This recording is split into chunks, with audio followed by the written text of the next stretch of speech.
Bakit yung ba pinagpipilitan na tawagin ako si Mo? Hindi ako si Mo. Hindi ko siya kilala. Si Mao lamang ang nagsusuot ng kwintas na yan.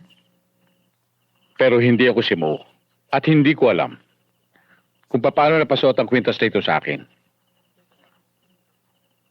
Teka nga ho. Sino ho ba si Mo? Siya ang tagapagtanggol ng mga tiroray laban sa mga api.